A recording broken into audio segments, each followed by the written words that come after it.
Are you hosting a party and looking for quick and easy appetizer idea? Then in this video, I'm sharing 3 easy party appetizers that are simple to make, look fancy and taste amazing. So let's get started. Let's go ahead and start first making this simple but of course elegant looking cheese dip that is perfect for the parties, holiday or even a cozy night in. No cooking, minimal effort and of course the big flavor. So all you need is very few ingredients for this. First we need the Boursin cheese. I'm using the garlic and herb one. You can use any kind of one. Of course we need some hot pepper jelly. Again, you can use any kind of jelly that you like. For crunch, I'm using pistachio. You can use almond also. And of course, we need crackers. And you can use any kind of cracker. The fancy cracker, of course, goes very well with this. And hot honey it's totally optional, but it has really good sweet and spicy flavor. So it's totally optional.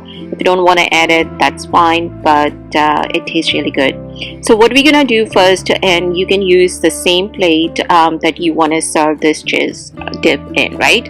So I'm taking this, and what I'm gonna do first is add the cheese in the center of this plate. Of course, you can make it like a little bit nicer and shape them however you like it. And top of that, I'm gonna add the pepper jelly on. And believe me, just by looking at it, it's making me so hungry right now.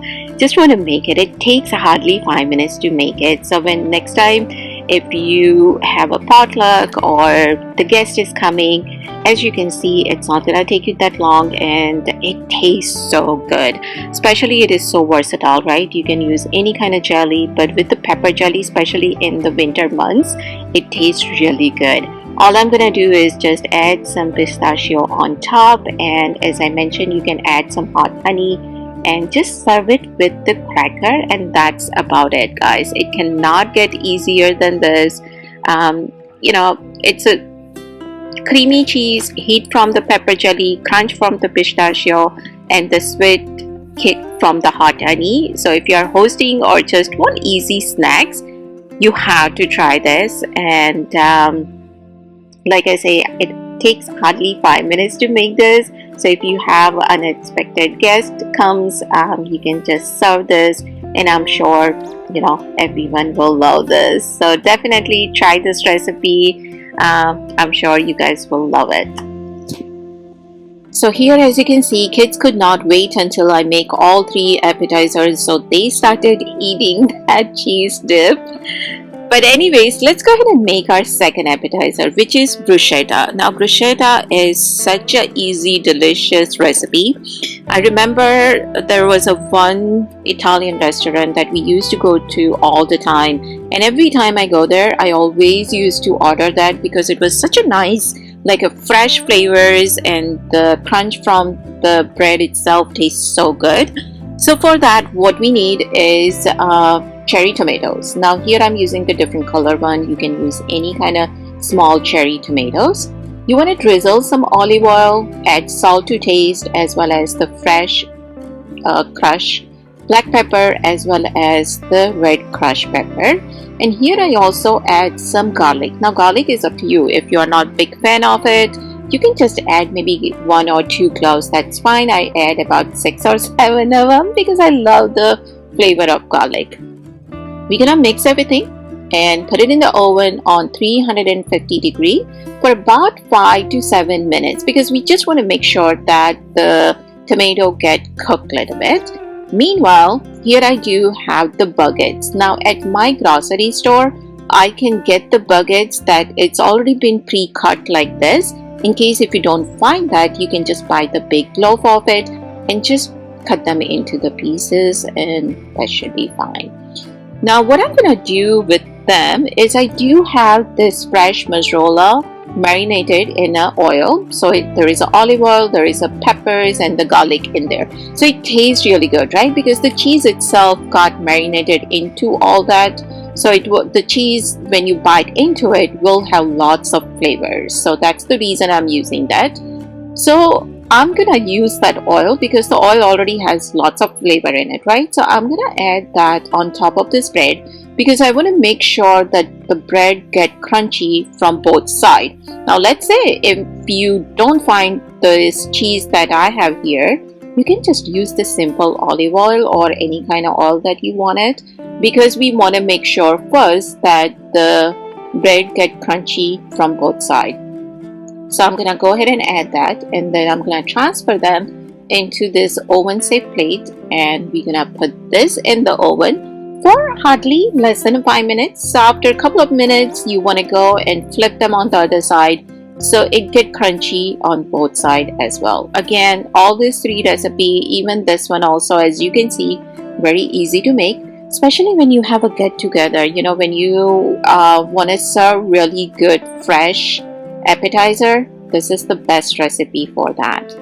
And here I do have the tomatoes. So what I'm gonna do is I'm gonna just gently kind of smash them. We don't want to smash like really, we don't want to make like a kind of puree out of it, right? Just gently go and poke them and make sure they are, you know, kind of smashed down a little bit. And here my breads are ready. So now I'm gonna take at least, you know, 1 tomatoes and put it on that bread.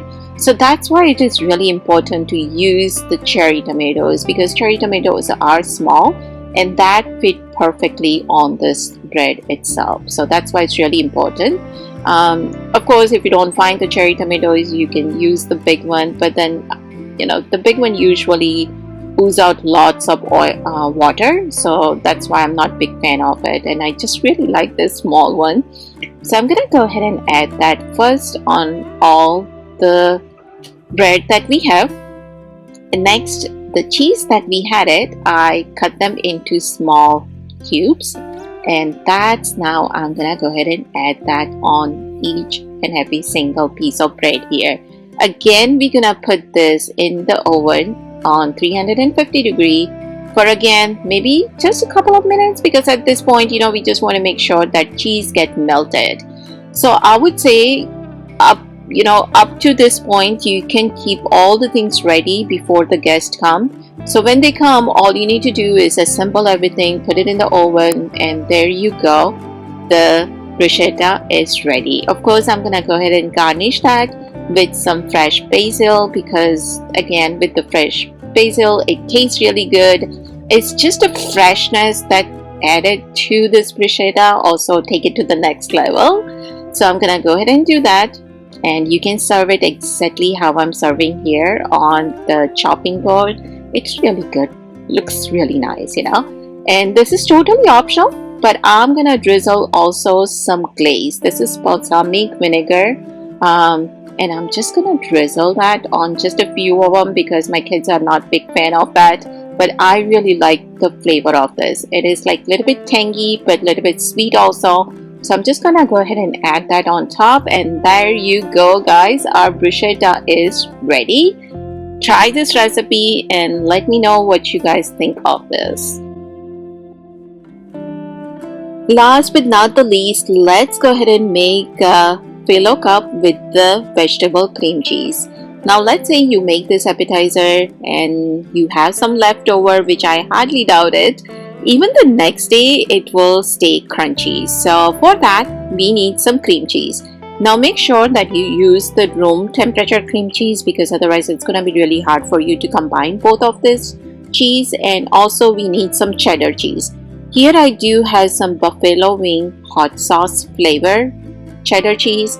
Of course you can just use regular cheddar cheese and that should be fine. And I just shred that cheese. So now I'm gonna go ahead and combine both of this cheese. As you can see, this is what I mean, that make sure that you are using the room temperature, otherwise it's gonna be really hard for you to mix both of this cheese. And next we'll add some vegetables into this. I do have some bell peppers, onion, cucumbers, as well as the jalapenos. If you don't want to add the jalapenos, you can add some green chilies and that should be fine. Also you can boil some broccoli and you can add that also in here. You can add the spinach. So it's really versatile, you know, it's up to you what kind of vegetables you want to add into this. Now I'm gonna go ahead and combine everything, and of course we need some oil. So for that, what I'm gonna do is that oil that we have, which I use it for bruschetta, I'm gonna just go ahead and add that oil because the oil is already flavorful, right? So why just let it that get wasted? So I'm just gonna go ahead and add that. Now salt, it's up to you because the cheese already have lots of salt in it anyways, so I'm not adding any salt, but if you want to add it, you can also add that. And of course I'm adding some crushed pepper because for me more spicier is always the better. So that's the reason I add it, but of course you can adjust it according to your taste. Now I'm gonna go ahead and mix everything. So up to this point, also for this appetizer, you can just mix everything and keep it in the refrigerator, so whenever you are ready to make this appetizer, the stuffing is already ready, right? So it will not take you that long to make it. Now here I'm using this Phyllo shells, and I'm gonna take this and fill this with the mixture, the cream cheese mixture that we made it, and we're gonna put this in an oven on 350 degrees for hardly 5 minutes or so, because we just want to make sure that the cheese itself get melted a little bit. So that's the reason we need to put it in the oven, keep it there for maybe 5 minutes or so, and garnish that with the fresh basil, and that's about it, guys. So all three different recipes which I shared that you saw doesn't take that long, very easy to make, and even up to certain point you can just make the things ready, so when someone comes you just are not spending that much time in the kitchen, right? Because that's the one thing, when someone comes, when the guests come, we want to spend the time with them and not in the kitchen, which I always make sure that that's what I want to do, because I want to spend time with my friends or whoever is coming at home, and not me just be in the kitchen all the time. So here this cream cheese Phyllo cups are ready. As I mentioned, even if you eat it next day, they will taste really good as well. And the good part is they stay crunchy, it's not gonna get soggy or anything like that. So definitely try all these 3 different recipes. Let me know when you make it, and I hope you guys have enjoyed today's video. Thank you so much for watching, and I will see you in my next one. Bye.